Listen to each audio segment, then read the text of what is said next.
Mutine, adjective, used to describe an individual whose spirit is unyielding, unconstrained, one who navigates life on their own terms, effortlessly. They do not always show up on time, but when they arrive, you notice an individual confident in their contradictions. They know the rules, but behave as if they do not exist. Mutine, the new fragrance by Miu Miu, defined by you.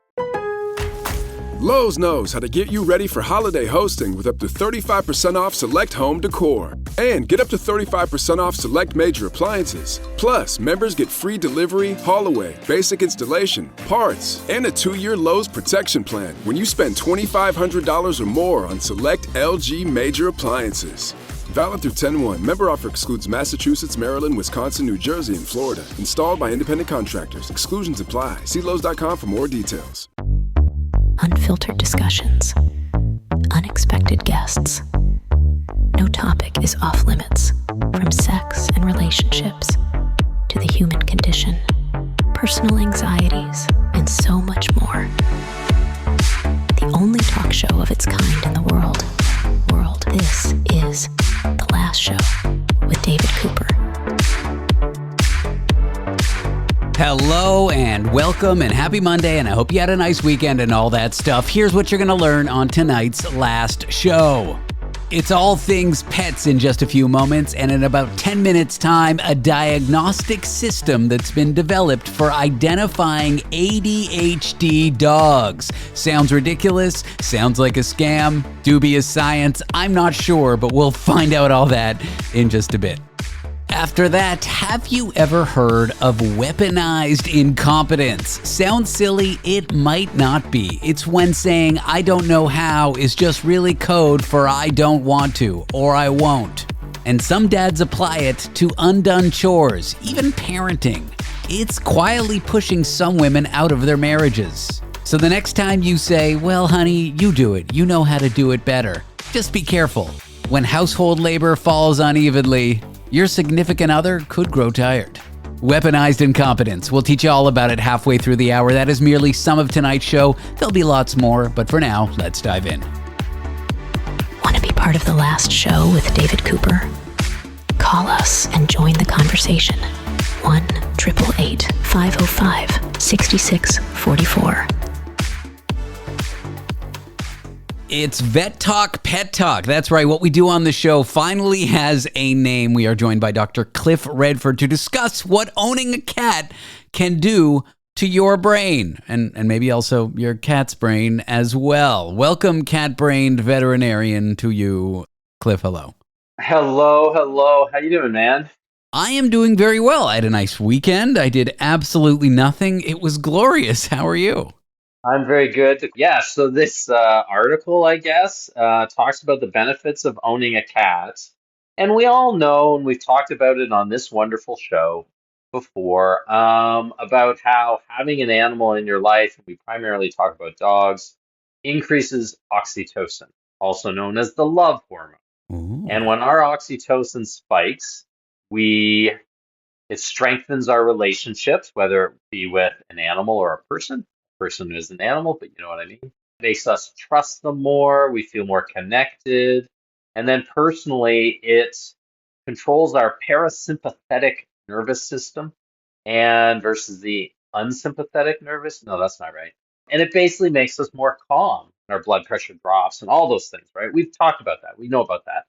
But this study was to look into the same effects, if the same effects happen with cats, and do their oxytocin levels spike when they interact with us. And lo and behold, that a cat's love is not unconditional, and it has boundaries, and you have to work on it, and you have to appreciate and respect the type of relationship the cat has. And that's what they figured out, is that yes, our oxytocin spikes when we pet them, and our oxytocin spikes even just hearing them purr. But if you have a cat that's cuddly and you pet them, yes, their oxytocin spikes. But there's a lot of cats that aren't in the mood and they just don't feel like it. And heaven forbid, it basically says if you force petting onto them, if you force your cat to cuddle with you, they're not going to like it, and their oxytocin will not increase. It will not increase the connection and the strength of the relationship they have with you. So basically, don't harass your cat. Shocker on that one. And don't harass anyone. See, this is what cats teach us. Don't harass each other. Dogs teach us to always love each other. Things can be learned from both animals. What's interesting to me is the cat, the mental health benefits of having a pet, the mental health benefits of having a cat are true for us. But it would appear for some cats, cuddly cats, not cats we force ourselves on, the health benefits go in both directions, which is so sweet.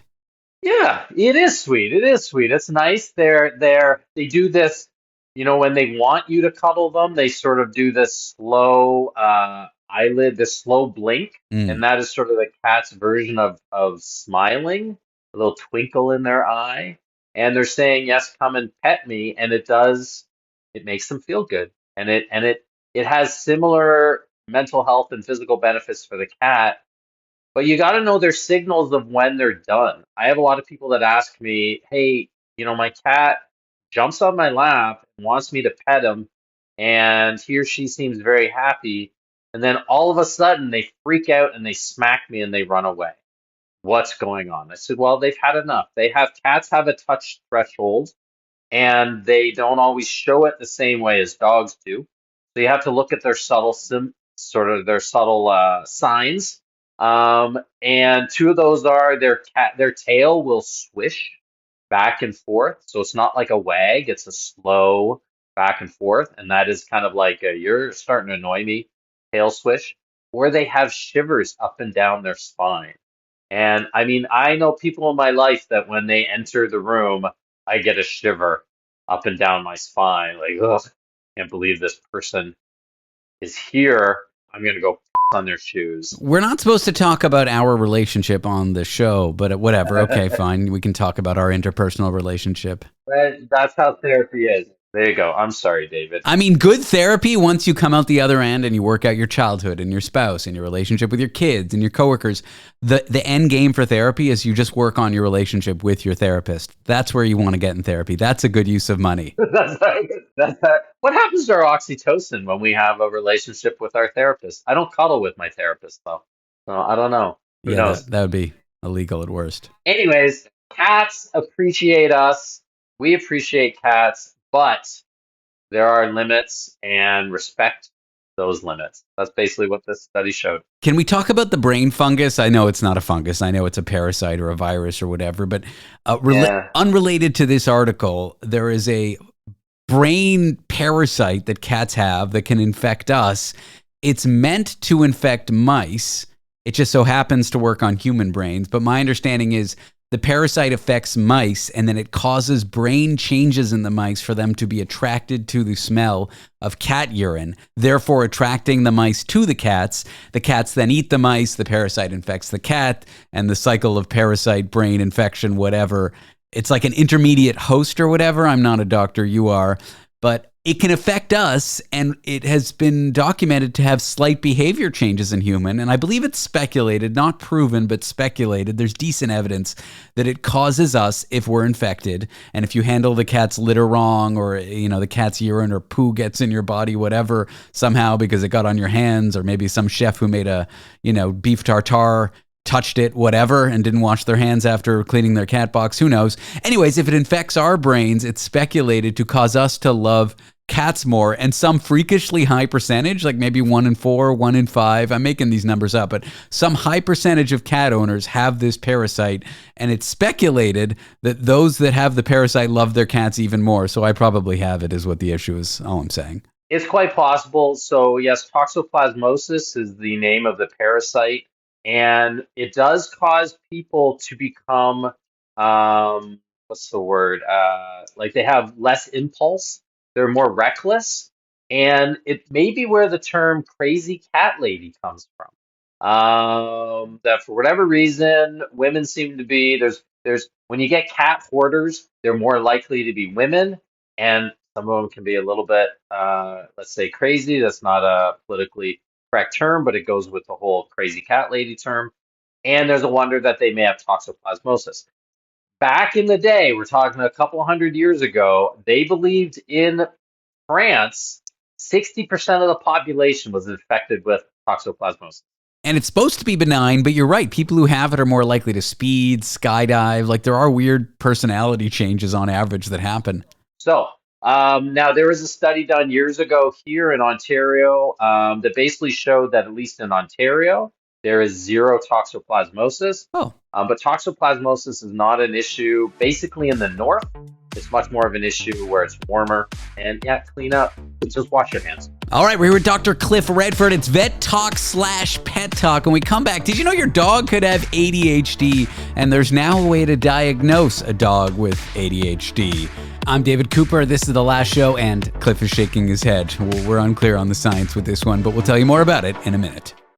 This episode is brought to you by Greenlight. Get this. Adults with financial literacy skills have 82% more wealth than those who don't. From swimming lessons to piano classes, us parents invest in so many things to enrich our kids' lives. But are we investing in their future financial success? With Greenlight, you can teach your kids financial literacy skills like earning, saving, and investing. And this investment costs less than that after-school treat. Start prioritizing their financial education and future today with a risk-free trial at greenlight.com/Spotify. Greenlight.com/Spotify.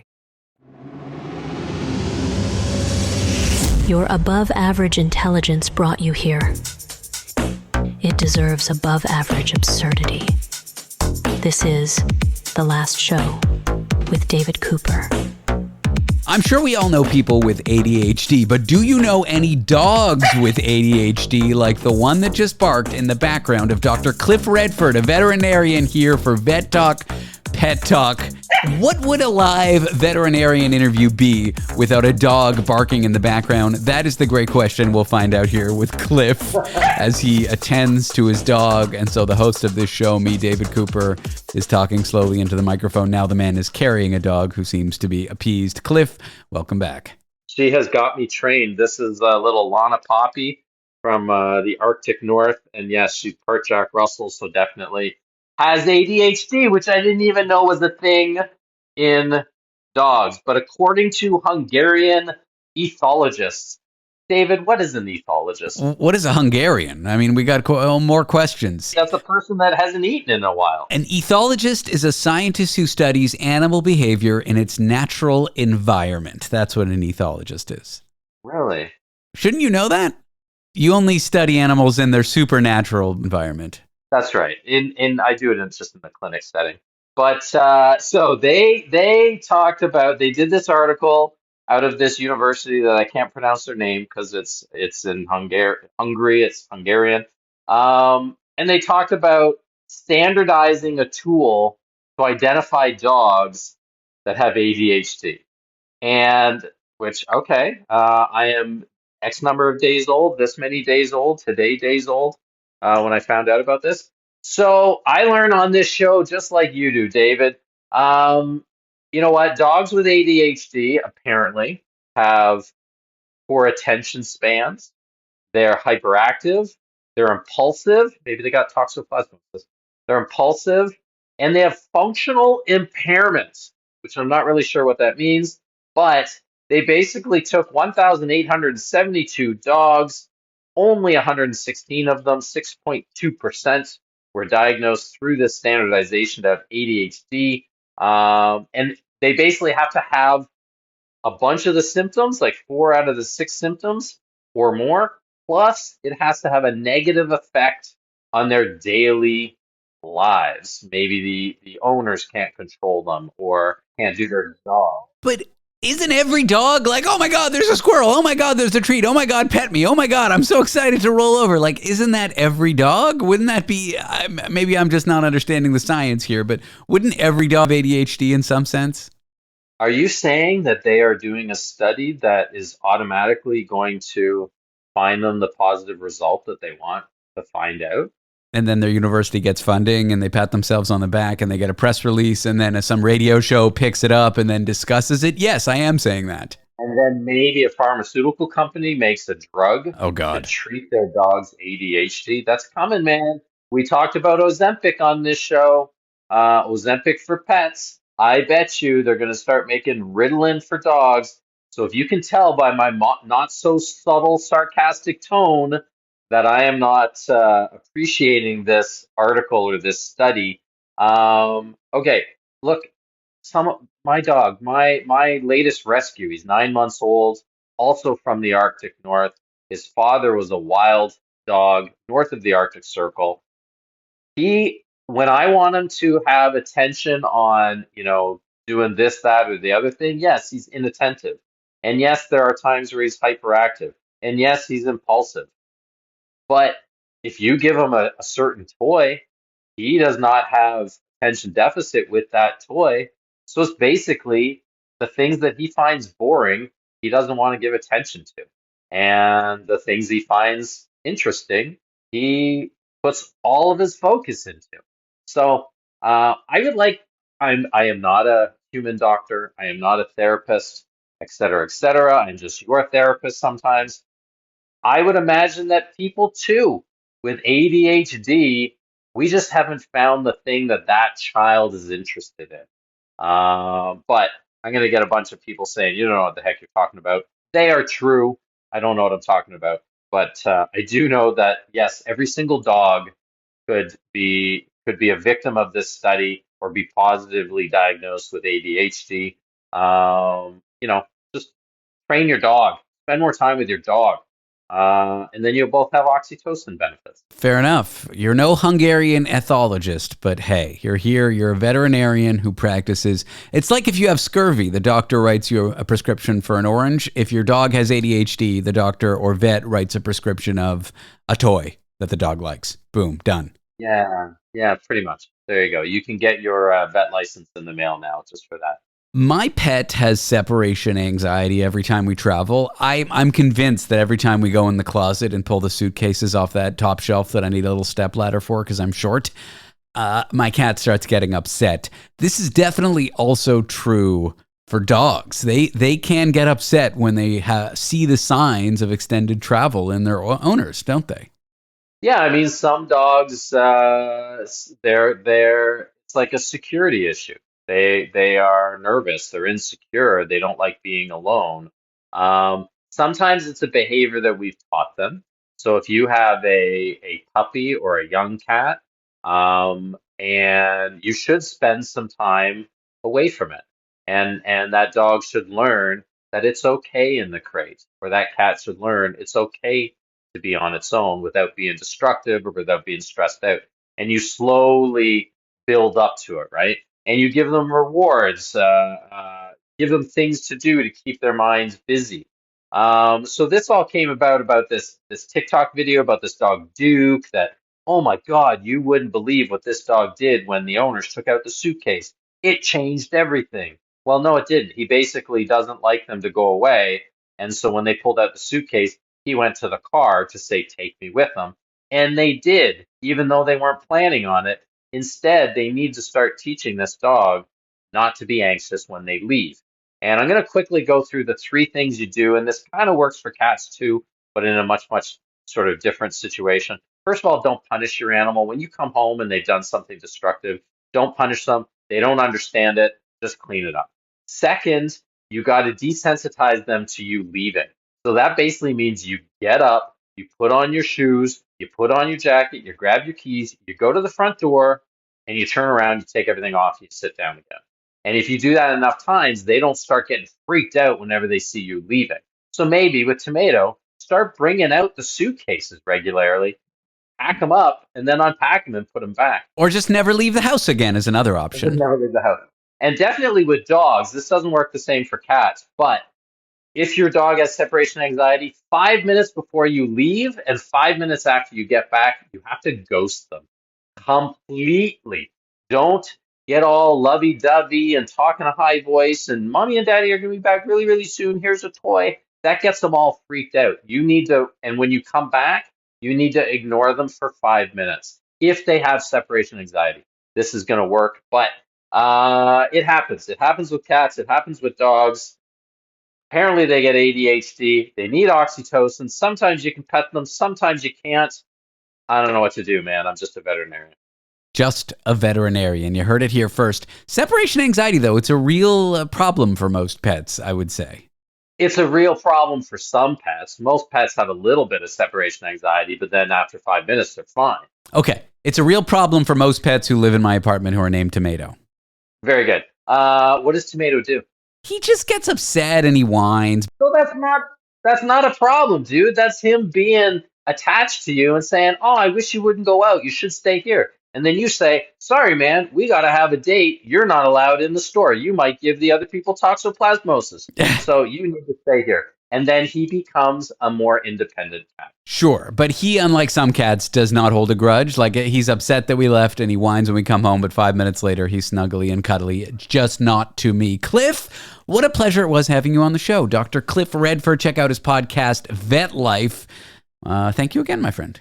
Until we meet again, I will be anxious. This was Vet Talk or Pet Talk, a segment on the radio we have now named officially. Coming up next, ever heard the phrase weaponized incompetence? It's when I don't know how is just code for I don't want to or I won't, which can lead to frustrations. After the break, we'll dig into how this quiet dynamic is breaking people's marriages.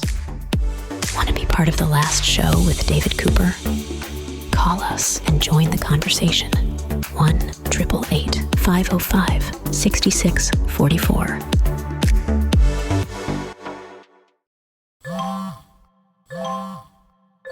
When did making plans get this complicated? It's time to streamline with WhatsApp, the secure messaging app that brings the whole group together. Use polls to settle dinner plans. Send event invites and pin messages so no one forgets Mom's 60th. And never miss a meme or milestone. All protected with end-to-end encryption. It's time for WhatsApp. Message privately with everyone. Learn more at whatsapp.com. We're here because your heightened awareness deserves heightened entertainment. The last show with David Cooper. Here's a controversial one, a quiet but powerful relationship killer, weaponized incompetence. When saying, I don't know how to your significant other really means, I don't want to, or I will not. And from that, household labor can fall unevenly. Partners grow tired of one another, and relationships can crack under the weight. We're here to discuss this with Callie Ahlgrim, a senior pop culture writer at Business Insider, who recently wrote about this. Callie, welcome to the show. Thanks for having me. I worry I fall guilty to this one, so I'm going to be taking notes. How would you define weaponized incompetence? It's kind of a funny phrase for something that maybe isn't so funny. It is, and it feels loaded. It feels like a mouthful, but really what it is just when you pretend not to know how to do something in order to get your partner, or even it could be in a business setting, a workplace setting, a coworker or a sibling or someone in your environment. You want them to do it for you, basically. So you just say, I don't know how to do it, or you do it so much better than me. And then that becomes your out. Is this different from being genuinely bad at something, or are those two linked? Are people bad at things because they never try and they just say, I don't want to? Is there a subtle difference here? Definitely. That's where the weaponized piece comes in. So obviously incompetence is its own issue.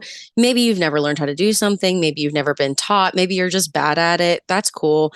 But I think where it becomes weaponized, or where the issue comes in that I reported on, is where you're unwilling to learn, or there's no improvement over time when the person that you're offloading this work to has expressed, hey, I'd like you to try harder at this, or I'd like to not have to load the dishwasher every time I get home from work, and there's no improvement, or there's no growth. That's where it becomes like more of an issue of intent. Your article mentions the phrase emerged, I don't know, in the mid-2000s. Why do you think it caught on then, and why is it resurfacing right now?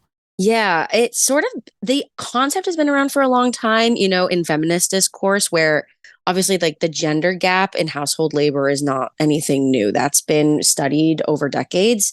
But there was a Wall Street Journal article in the mid-2000s that actually used the term strategic incompetence to describe how people at work sort of act like they don't know what they're doing in order to not be given tasks that they don't want to do.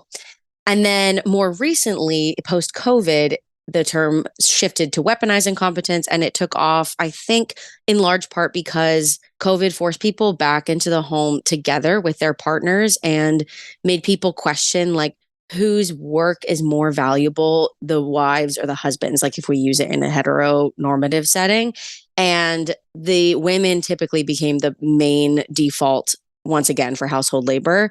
So since then, as women have gone back into the workforce and like return to office mandates have come back, it's sort of like the psychological ripples are still happening. It still feels like women are taking on the bulk of the labor, even though like a lot of women work just as much as their husbands or their partners now. You touched upon it just a minute ago, this idea that it's intentional. Is it always intentional? Can work fall onto someone subconsciously? Like, how important is it to think about intent and impact when it comes to this behavior? Yeah, I think it is largely and usually intentional. I think that's what people would say if they are accused of this or if their partner brings this up. That tends to be the response. I don't know I'm doing it, or I don't mean to be doing it. The term itself does define intent. Like if it is true weaponized incompetence, it is intentional. But I think typically speaking, the term has become a catch-all for a large set of behaviors that's more cultural. Like typically it describes men, right? Like a man in a relationship who doesn't want to load the dishwasher, he doesn't want to change the diaper or whatever. But we have to understand and consider the fact that a lot of men aren't taught to do these things. They're not really like expected to do these things by society and by like their own family structures. So there has to be a little bit of leeway and like a learning curve when this becomes an issue. So how would you suggest that heterosexual relationships, suppose a listener out there is hearing this and thinking, gee, my partner does this. How would you suggest they get out of this cycle where one partner says, oh, I'm not good at it, or I don't know how, and then the other one ends up doing the bulk of the work? Totally. I asked therapists the same thing. I spoke to a bunch. I actually spoke to some divorce attorneys too, who said like, yeah, if this isn't addressed, it can bring people into our office. So that is something to look out for. But the therapist I spoke to basically said like, you don't want to come at the conversation with a lot of accusatory language. You know, the term is loaded. Maybe you want to avoid the term entirely, the weaponized incompetence. I mean, maybe you just want to say, focus on the practical impact. Say to your partner, hey, when you continually avoid doing XYZ chore, it makes me have to do it. And that makes me feel resentful over time. That way, you're not necessarily saying, I believe that you're doing this on purpose, but you're focusing on the fact that this makes you feel a certain way and it is putting a strain on your relationship. And hopefully your partner can zoom out and see that the effect is more important than the cause. It sounds like my first couples therapist I went to, approaching problems collaboratively rather than combatively. Let's talk about how much this is tied to men being socialized to not really do housework or to caregive. Could this be seen as a symptom of like bigger cultural patterns? This is just one small thing, but the wider problem is cultural? Absolutely. I think this problem, or this phenomenon rather, is inextricably tied to like gender roles in general. You know, you have this pervasive concept in straight relationships that the woman is responsible for the house and the man is responsible for like bringing home the bacon. The problem is that like feminism brought women into the workforce, but there hasn't been a comparative social movement for men into the home. So as women have gotten more powerful in the workforce and women have become more prominent members of society in ways outside of household work, they are doing both now. That's really where the issue comes in, is that if you and your partner are both working full-time jobs and then you get home and only one of you is doing everything at home, it doesn't matter what the intent behind that is. The impact is that's going to build resentment and it's going to feel like an unequal partnership. One of the divorce attorneys I spoke to basically said, it doesn't matter what the term is. The issue is that if you don't feel like your partner is a real partner, then that's going to cause problems. I imagine it would. Let's talk about people discussing this online. TikTok, Reddit are full of stories, jokes about this, social media posts full of people venting about their quote unquote idiot partners, others online validating them. Do you think this kind of content is helping couples address the issue, or is it just fueling blame? I think it's a double-edged sword. It can, I think, help a lot of people who are experiencing this sort of unequal division of labor to put a name to it and to realize that like maybe it's not entirely innocent. Maybe my partner is dodging work. Maybe he doesn't believe that it's his responsibility to do these things, and this needs to be addressed. So seeing other women complain about stuff like this and having that camaraderie, I think that can be helpful. But when it does become a catch-all, like I said before, for just general malaise in your relationship and feeling resentful, then I don't think that's super helpful. That's why you always want to approach these issues with generosity at first and collaboratively, as you said.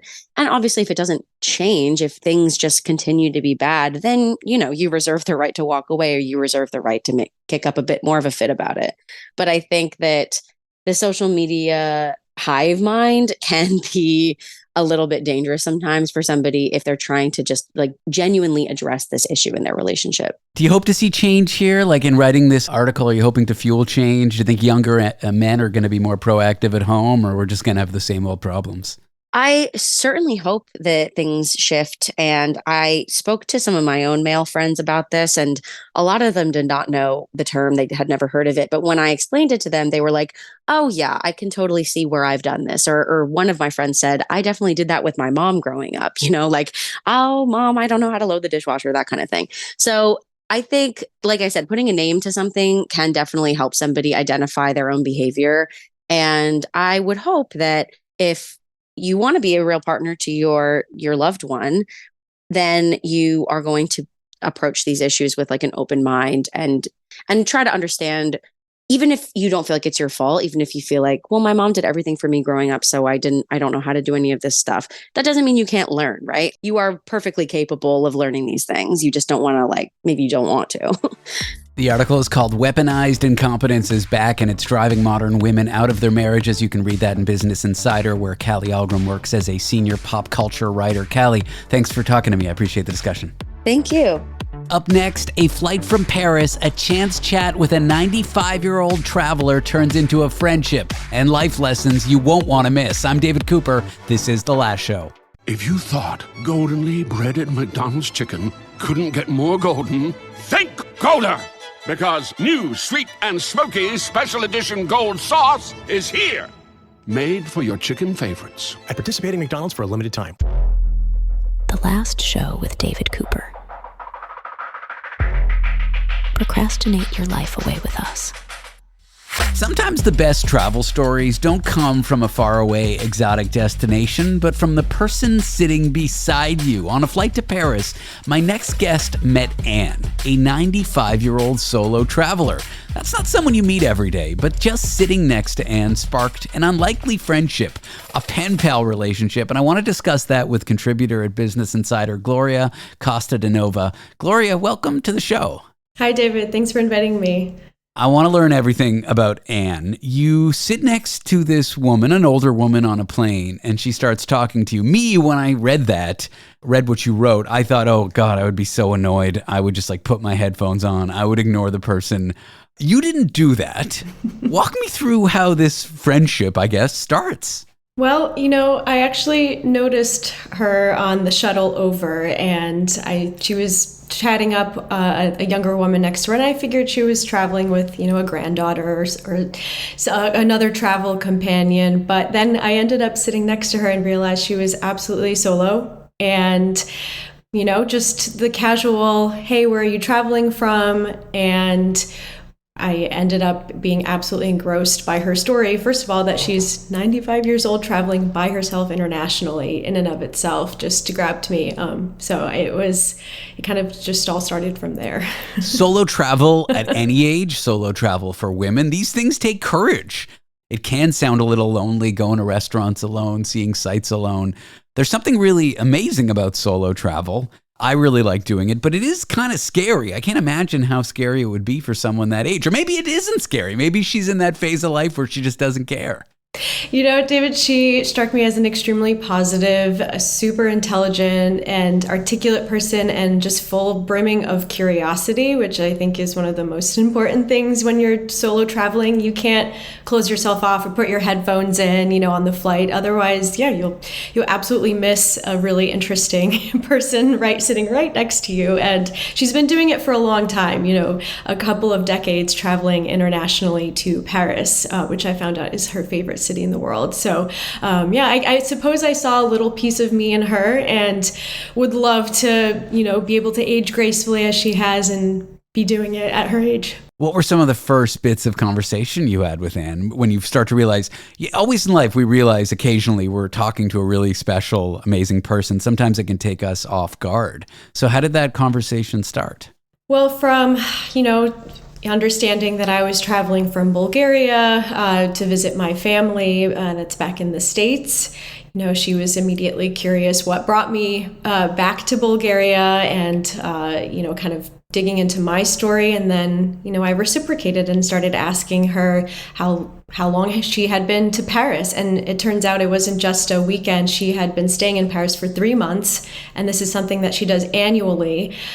She loves the opera, which was another common interest of ours. I am, amateur hobby sing opera, and she was completely impressed by that. And just kind of seamlessly back and forth conversation from there.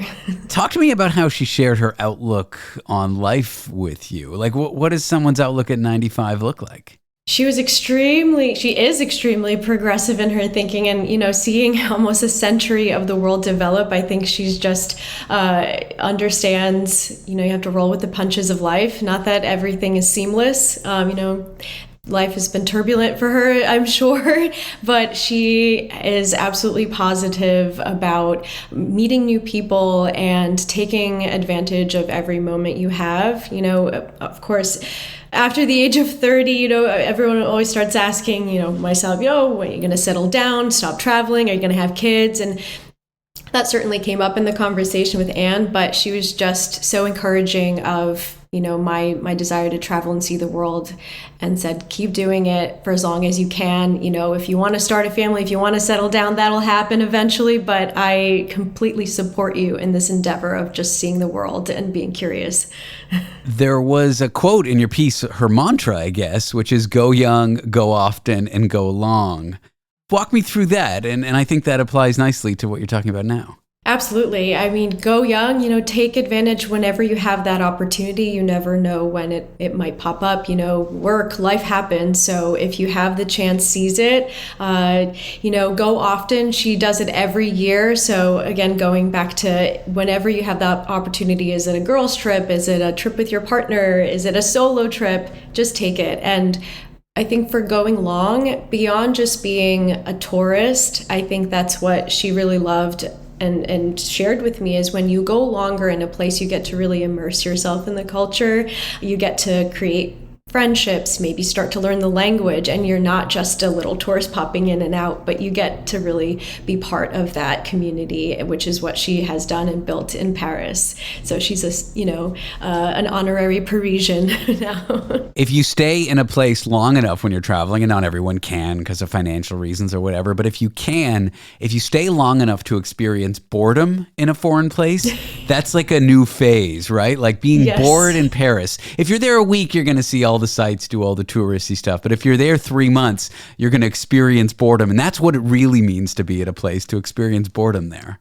Yep, just sitting at the cafe, people watching. I mean, that's, one of my favorite pastimes sometimes when I'm in a new place. That's really how you get to observe the true, authentic culture. How are people talking to each other? What are they doing? From one lens, and it might be a naive lens, but from one lens, solo travel could maybe seem isolating. But Anne, and maybe you too, turned it into this doorway for friendship.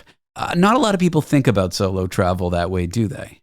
No, not at all. I mean, certainly if you have an agenda of, meeting someone along your travels, but usually you kind of, bring your book, your music, and you're in your own bubble. But I don't know, you just have to stay curious and understand the humanity, and maybe the other person is feeling nervous, or they're also bored and maybe looking to pass the time with an interesting story and a companion next to them. So I have a relationship with an Anne-like figure. Her name is Cece. She's 80 now, but when we met, I was 29, she was 70. We met doing stand-up comedy, but she's one of my best friends. It's one of the most rewarding relationships. She's sort of like a surrogate mother.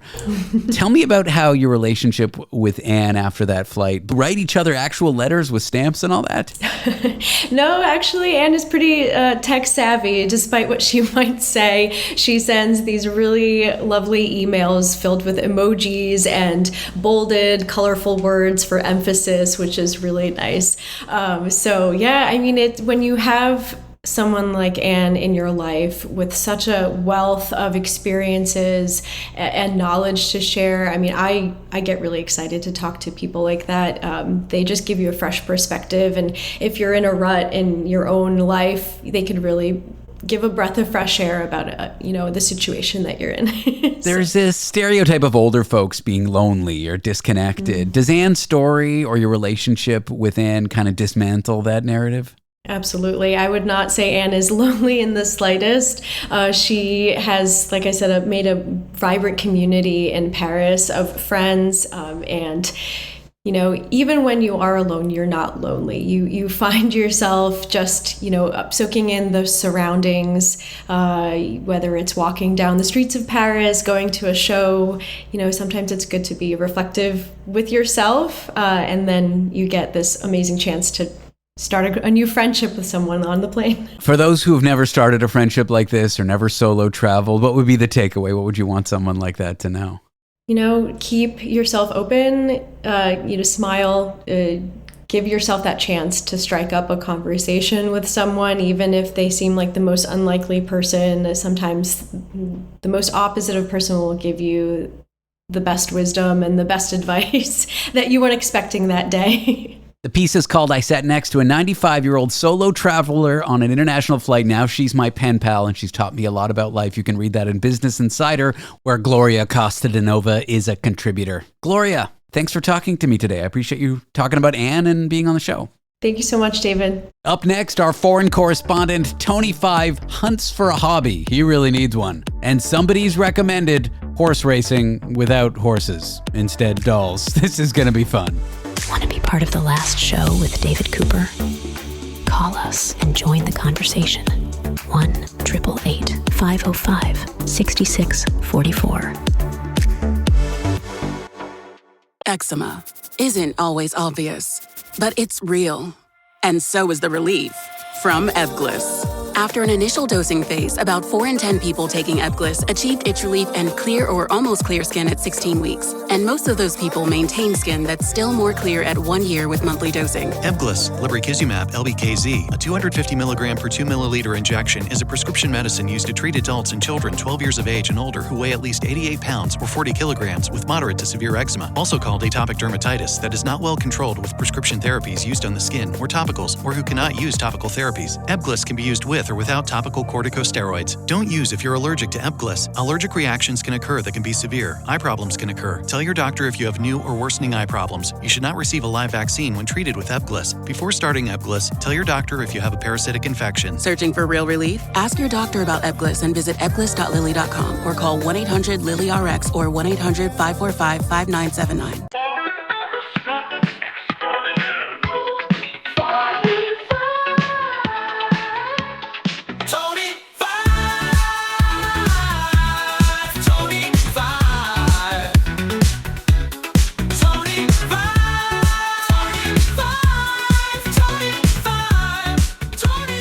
I am David Cooper. Welcome back to The Last Show. And live from a toilet in an airport in London is our foreign correspondent, Tony Five, on a quest for a hobby. Tony, welcome to the show. David, indeed, I am live from Luton Airport in a toilet. Unfortunately, I've got to be very, very quiet, my friend, just in case somebody knocks the door who's got severe diarrhea like you. That is something that I do get. Now, Tony, if you walk out of that restroom with your laptop, your microphone, and your headphones, aren't people going to be worried? Aren't you worried the cops might get called on you? I hope not. It does look slightly strange. I've got a professional microphone, I've got headphones, I've got my mobile phone, I've got some of my luggage with me as well, and I'm trying not to be loud if I can help it. All right. Well, Tony, last week we gave ourselves advice for our future selves, and yours was that you needed a hobby. Now, a listener of the show reached out. We've got her here. She's got a suggestion for you for what your next hobby should be. Tony, any ideas what this hobby is going to be, or any hobbies come to mind ever since we spoke last week? I mean, stamp collecting. We have the most wonderful listeners, and this listener in particular is one of my favorites. We've spoken to her before.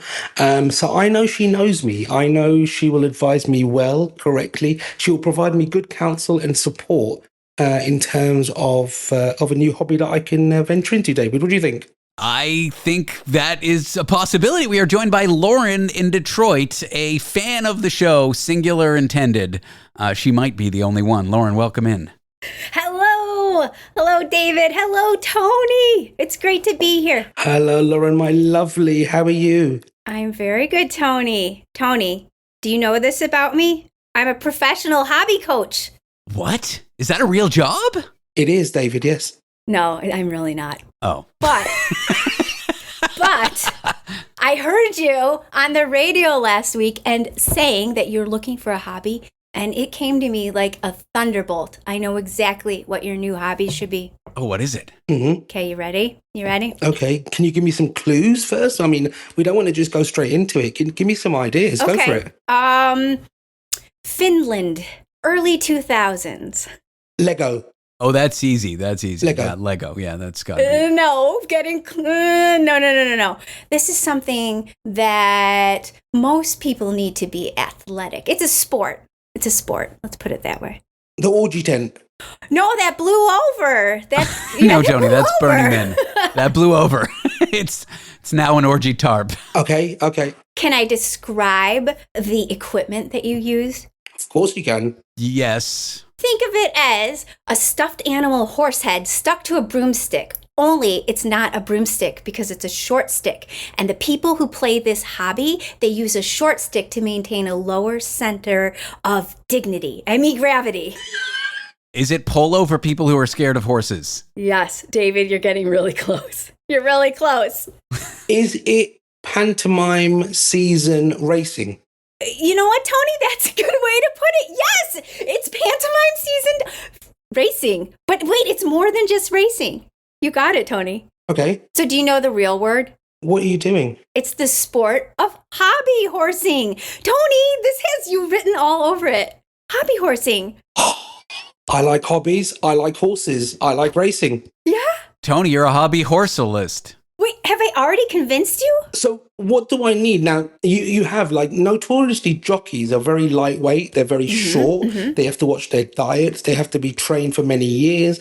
Now, would I have to do all of that with a stick? Oh, not at all, Tony. Not at all. I was taking your whole Tony into consideration when I came up with this hobby for you. So first of all, height. Height is not required for this sport unless you're going for the high jumps, but you'll be fine, right? Yeah, absolutely fine. And also, Tony, I was thinking about you. We could customize your horse, okay? Most people think of hobby horsing as, the sportsman is agile and athletic, but not you, Tony, not you. But you know what we could do? Yes. You could revolutionize it by strapping on, are you ready? Training wheels. Tony, we could strap training wheels onto your horse. Oh my goodness. You could inspire a whole generation of risk-averse people to the sport. Could we be sponsored by a glue company? I'm a vegan, no. Brought to you by Elmer's. Yeah. Now, I'm looking at videos of hobby horsing. It's just schmucks like going around I don't even know what you would call it, a ring, jumping over horse jumps, but on a pole with a little horse head on it. Tony, this, I think, is the perfect hobby for you. He really is. Now, Lauren, do I have to use a real horse's head? Like Godfather style? No, absolutely not. The stuffed animal horse is enough. Tony, listen. Okay. I have some really good reasons for you why you should take up hobby horsing. Okay, hit me. Okay, you're British, right? You're from the UK. You probably know all about, equestrian culture, right? Nice. We do. Me and the king will go and play polo sometimes. Absolutely. Next. Oh, really? Okay, wait, but listen to me. Tony, this is rock bottom. This is the absolute cheapest point of entry into horse ownership. And think about the low maintenance. All you need is a lint roller. I mean, Tony, this is going to get you in the door. Yes. Yes. And you never need to shovel your horse's, muck, I think is the technical term. They call it mucking. Yeah. Do I have to get a stable, David? No. I don't know. No boarding fees. Or just a cupboard? Just a cupboard, yeah. Closet, I guess. Just a closet? A janitor's closet? Yeah. I think we should talk to actual hobby. I mean, Lauren, you've really inspired me here. We should do a whole thing where Tony learns about this sport and we interview competitive hobby horsalists or whatever they're called. Well, I had an idea for you guys too, for both of you. Okay. Please, we're in desperate need. Yeah, well, I wanted to get you involved too, David. But okay, so listen to this. In hobby horsing, at least the professional competitions, events include, dressage, agility courses, jumping. But you guys could really change this up by introducing your own events. So the first one this is for Tony. Tony, hear me out. Ready? Okay. Freestyle interpretive trot. Interpretive trot. That's like Tony. That is Tony 5. Oh my God. I could do that. Yes. So basically like a rodeo clown, but instead of a clown is a horse on a stick and it's Tony at the helm. David, you know how I feel about interpretive dance, David. It's going to be like that. I don't. You don't know how I feel about interpretive dance? I don't like it very much. Okay, well, now we know. Okay, well, what else do you have in mind, Lauren? All right, well, here's a different event. For you, okay, no interpretive trot, but you and David together could do synchronized horsing. 2 men, 1 horse. I think that's great, right? I've seen that video. That sounds like a horrible video on the internet. I've seen that video, David. Yeah. Would not. 0 stars. Would not recommend. TripAdvisor. All right. Lauren, aren't you so glad you emailed us and came on the show? Wait. I feel like you guys were really easy to convince, but just for real, Tony, think of the possibilities. You mentioned on the radio last week as well that you're on the apps, the dating apps. Yes. You meet a nice young woman and she says, "Oh, what do you do, Tony?" This is bragging rights. I mean, you could say, "Oh, well, actually, I'm in professional hobby horsing. Want to see my horse?" I could write it on my Tinder profile, couldn't I? Yes. And you could meet a whole great community of jockeys and other people, Tony. These could be your new friends. You've been lonely in the past. This could solve that. And I could change my Tinder profile to I've always wanted to do that, David. Oh, God.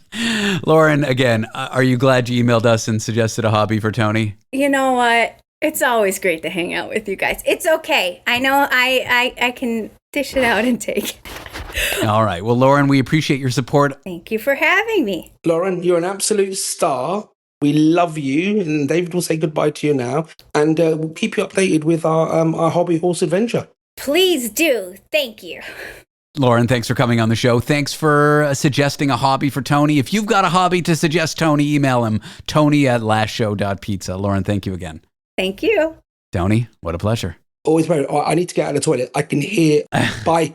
That was foreign correspondent Tony 5 in London, England. Up next, satellites are crowding our skies. Are laws keeping up? No. And if we keep flying junk up there like the latest and greatest internet satellite, eventually all these satellites are going to crash into each other, and, well, that's going to be a big problem. Want to be part of The Last Show with David Cooper? Call us and join the conversation. 1-888-505-6644. So good. New fall arrivals are at Nordstrom Rack stores now. Get ready to save big with up to 60% off Vince, Kurt Geiger London, and more. How did I not know Rack has Adidas? Because there's always something new. Join the Nordy Club at Nordstrom Rack to unlock exclusive discounts on your favorite brands. Shop new arrivals first and more. Plus, get an extra 5% off every Rack purchase with a Nordstrom credit card. Great brands, great prices. That's why you Rack.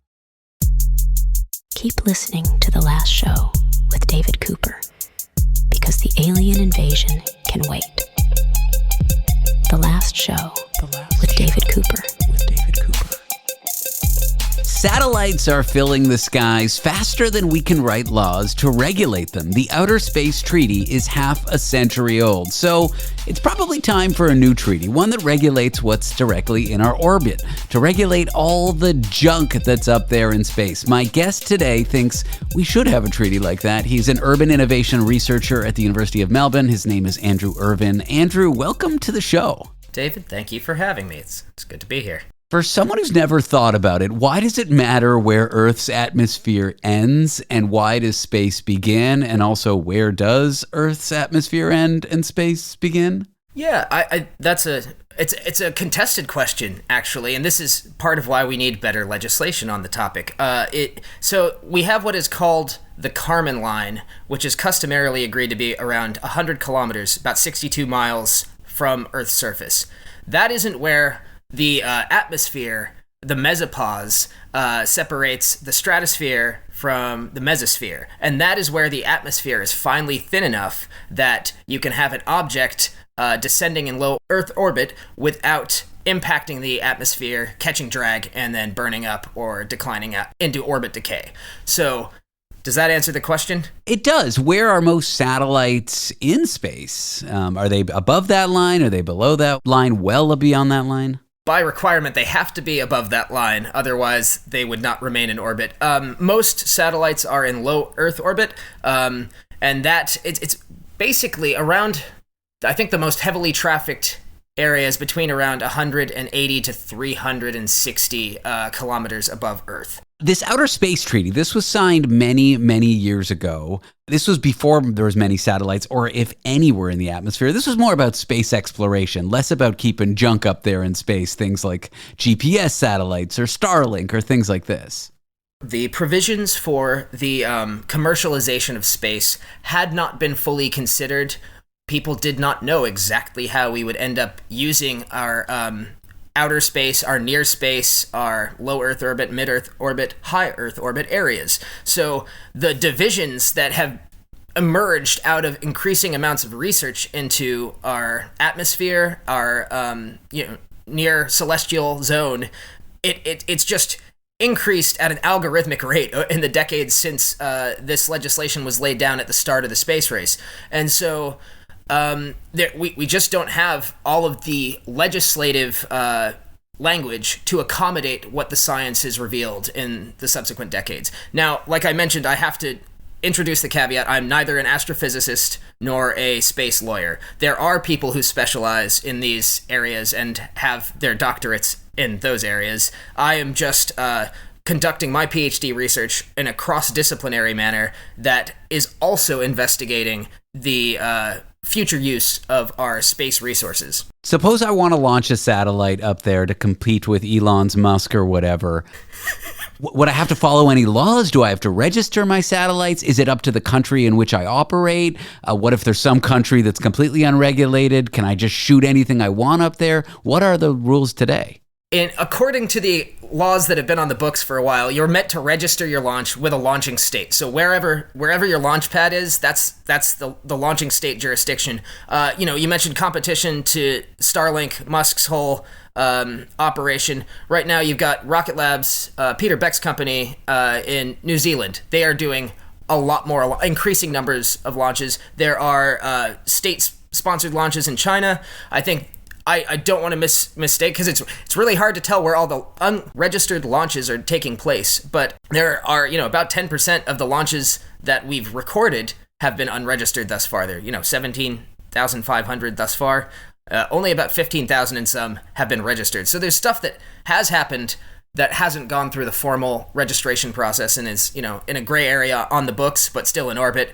And these are things that we need to know, because they could come down at various points in various places on Earth and cause varying amounts of damage. What would be an example of one of these legally gray launches? I'm thinking maybe military stuff, a state that doesn't want you to know they're launching spy satellites, perhaps? That is a very, very good example. Stuff, that we is not being registered multilaterally with the UN. So that does take place a non-trivial amount of the time. And this is that gets to another question around the militarization of space. We're not supposed to be using it under the Outer Space Treaty that's been in place for decades to stage weapons in space.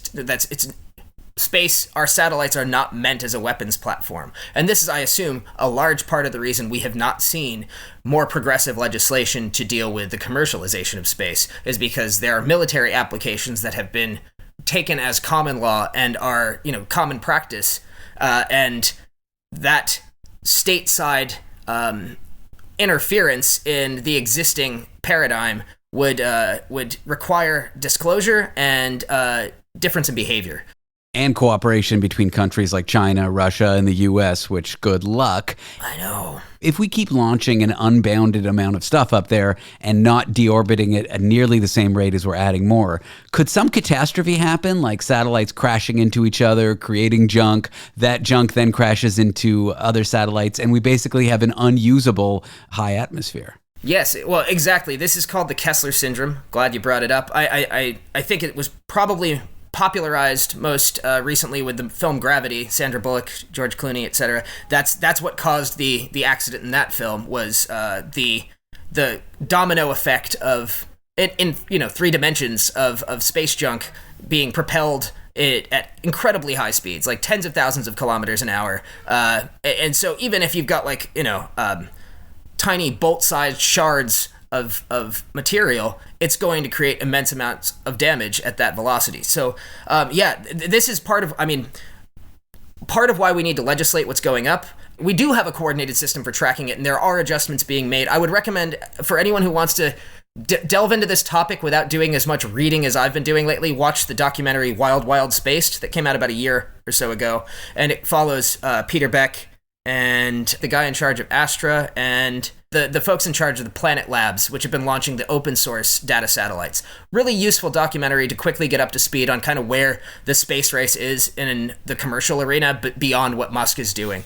But there's also, that's more of a Western focused lens. There is also a significant amount of payload going up through both the Soyuz program in the former Soviet launch pads, and then China's got its own thing going. India, Japan, everyone's entering the space race. Australia set up, a space agency in the last 5 years specifically to help its commercial industry get into the game. So it's not geared towards necessarily like national scientific exploration, but commercialization. So it's accelerating so quickly. We are not prepared from a multilateral legal landscape perspective to deal with the complexity that is growing in the space.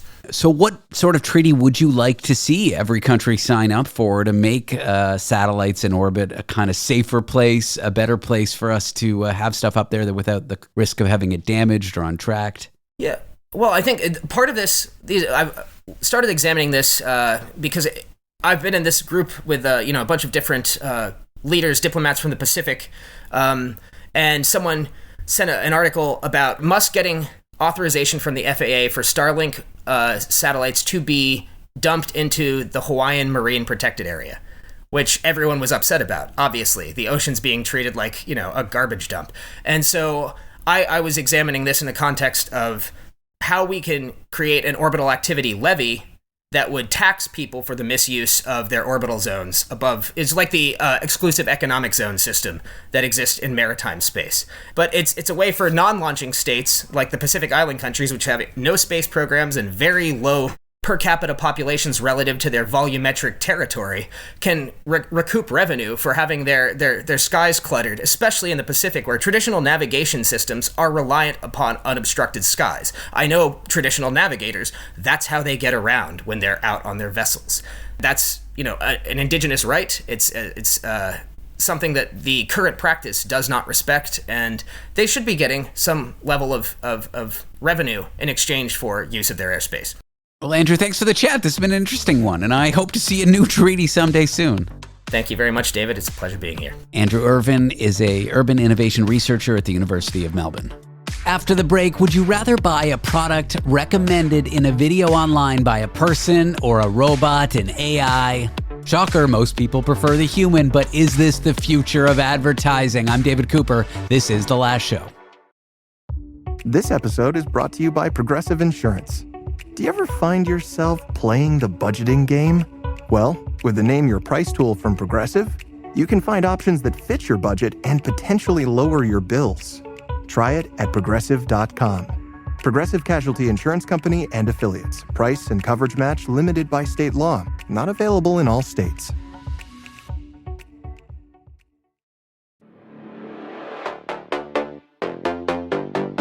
The only talk show with an introduction that mentions its own introduction. And that's happening right now in this introduction. The Last Show with David Cooper. I'm begging for a mention. Yeah, you just want attention.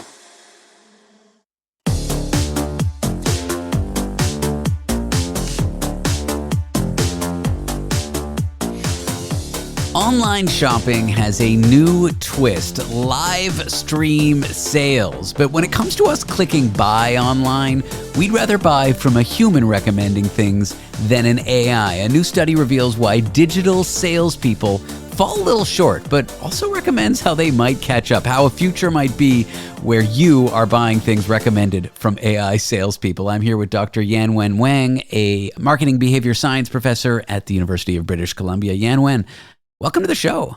Hi, David. Thank you for having me here. It's not a surprise to me that we bias AI against humans when we're recommended things to purchase. Why do you think humans remain so much better at selling us things than machines right now? Well, that's the goal to go. Like we want AI to be as similar or closely approximating humans in the future. So that's the goal in the future. And so that is the goal. But when we find out that an AI is recommending us things, we don't want to buy it, it would seem. Mm-hmm. Well, the first question is whether we find out it's AI recommending things. If you look at the trend or look at the humanized AI digital avatar, some of us cannot tell even it's AI. At least I tried, I cannot. So the first thing is in the future, we might not be even able to tell whether they're AI or actual human just by looking at them. But will consumers start to just mistrust anything recommended if they can't tell the difference between a human recommending it and a computer? Like we won't trust humans or AI because we'll just assume it's robots. Yeah, that could be the future. But before we go there, actually, when I say you cannot tell, it's just by looking at their appearances or hearing their voices. However, there are ways to tell whether they're humans or AI by looking at the interactions. So we're not going there yet. Mm-hmm. And that's basically the reason we find why digital avatars or AI are not performing as good as humans yet, because of the interaction level with the audience. Taking a step back, can you walk us through exactly what a digital streamer is? To me, it just sounds like a modern infomercial, but not everybody might know what a digital streamer is. Mm-hmm. Digital streamers is essentially the AI-powered humanized streamer. They look very similar to human beings. You cannot almost tell the difference. They sound very familiar, and they stand there talking about the products and promoting things, illustrating it on the e-commerce platform. So this is called the AI salespeople. And the benefits is they can do 24/7, and it's cheap as compared to human labor. So your study, you look at online sales with no streamer, a human streamer, maybe somebody recommending a product or unboxing it, and then a digital one. What were the differences between how these various ways of online sales were perceived by consumers? Yes, exactly like you said, there's a puzzle whether they're doing as good as humans or maybe not using any online salespeople. So there's a study out there. We are able to collaborate with a popular fashion retail brand on one of the largest e-commerce platform. So the idea is we track sales of around 328 products before and after the partner, the retail, introduced the digital streamers. So we take like a 1 quarter and use those products promoted by digital streamers, and then another quarter by human streamers, and then the rest half using no streamers at all. So we compare the sales before and after to see whether there are significant differences. And the finding is very interesting. We find human streamers significantly boosted sales as compared to not using any streamers. But interestingly, when we're using AI streamers, we don't find significant difference as compared to not using streamer at all. Interesting. And not all live videos recommending products are created equally. There's certain things that I guess streamers, or maybe in the future digital streamers, can do to really make that video impactful. Something called interaction, which I think we all know what that means. But can you tell me more about that? Yeah. So we followed with the question, right? If they're not performing as good as humans yet, why? And how to make them do as good as us do. So we start with some very basic line of AI, very cartoon look like. So then we add additional features to make them more real. We start with appearance, whether they look similar to us, and then add on the voices, they sound similar to us. And ultimately, we add the interaction ability to interact with viewers in real time. And by even doing some lottery, like after doing all those step-by-step experiments, we find only if the AI can do real-time interaction with the audience, then it will be able to lift sales on par with excellent, human salespeople. Let's talk about what these videos might look like in the future. Suppose I'm in the market to buy, I don't know, I'm wearing a pair of headphones right now. I'm in the market to buy new headphones. Will there be a future where there's this digital streamer, basically a robot, telling me about the headphones, and then I can ask it questions like, hey, what's the bass response or something like that? Yes, exactly. It could be even more fancy, David. You can have you sitting there in the studio talking to me, and then on the screen there's another digital twin, David, talking to me or being your assistant.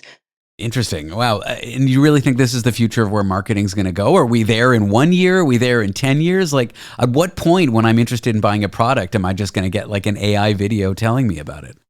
It is happening even right now. It is not getting that popular yet, but we've seen people doing that already in Asia.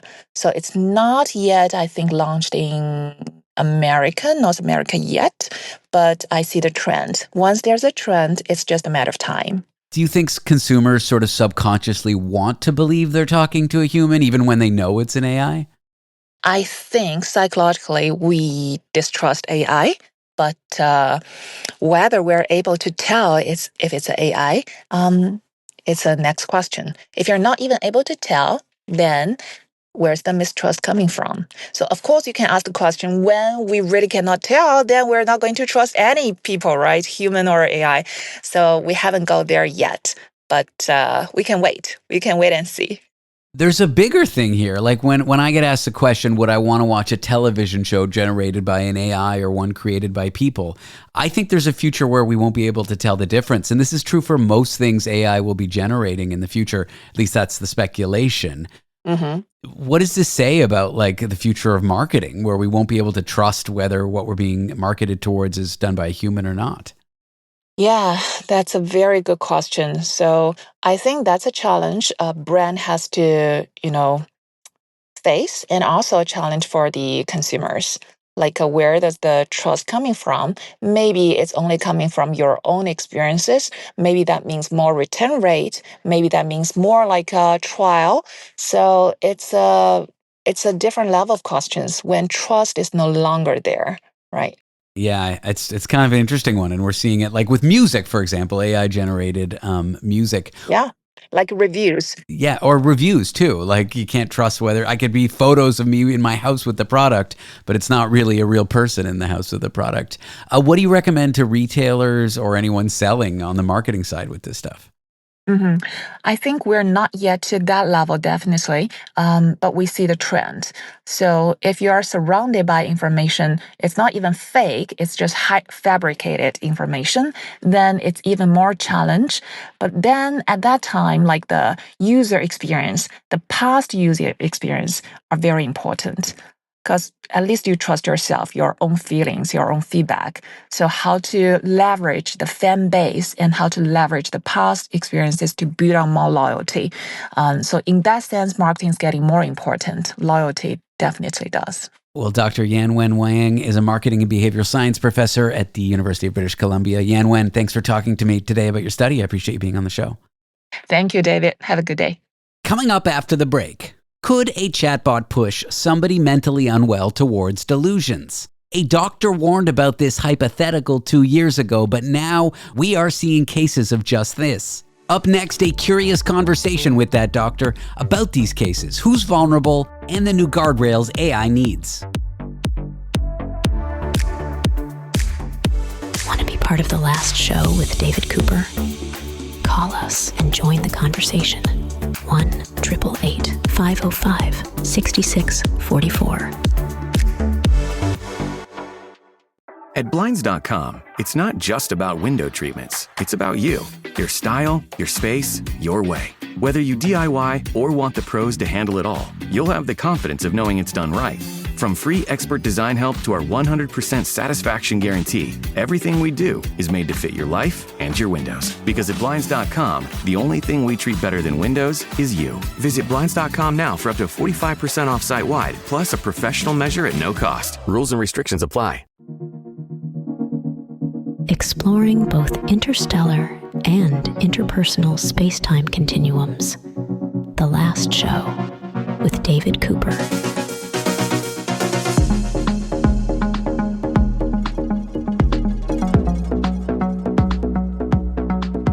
Two years ago, my next guest raised a curious alarm bell. He warned that chatbots could help crystallize delusions in vulnerable people.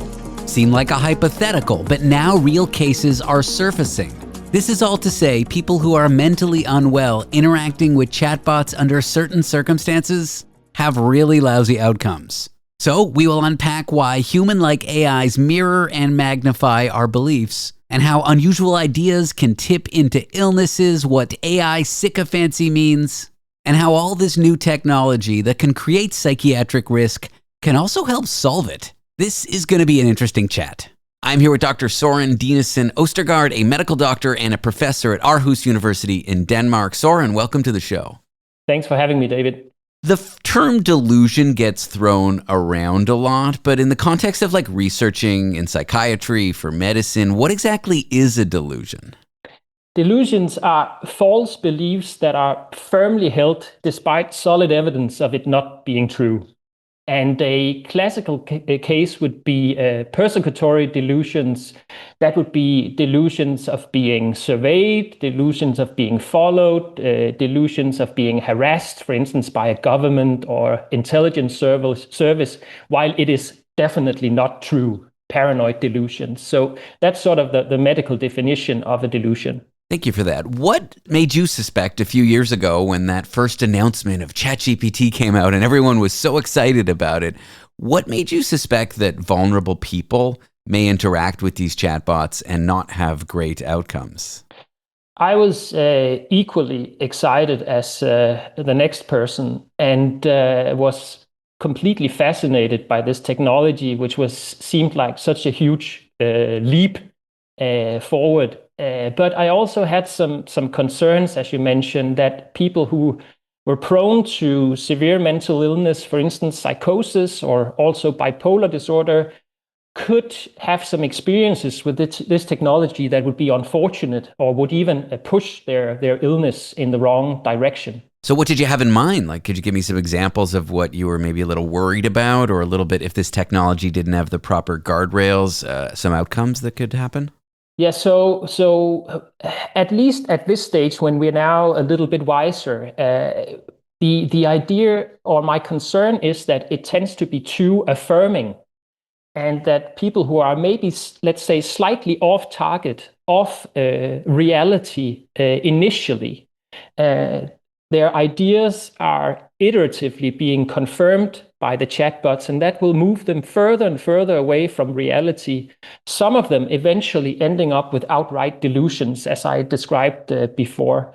I think that's the mechanism, the underlying mechanism of some of the cases we are seeing now. And I don't know that there's a wide study about it, but there are some reported cases. What are some of the things, protecting the people who are involved with them specifically, but what are some of the things we're observing that are actually happening these days? Well, some of these cases are publicly available. They have been reported in major news outlets, including the New York Times and other and similar outlets. And some of them are people experiencing sort of grandiose delusions where they in the process of interacting with the chatbots, seem to get the idea that they have developed this brilliant idea, like solving a climate crisis or a phenomenal business idea that will make them wealthy.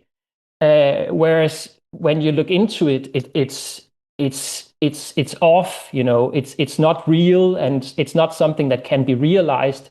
It's just something that is occurring in this sort of isolated environment between this particular user and the chatbots. Is it because the chatbot seems a little too human and it's a little too positive? For example, if I ask the chatbot to tell me feedback about my $1 million business idea, even if it's nonsense, it's going to say, hey, great, maybe do this, but that's all great.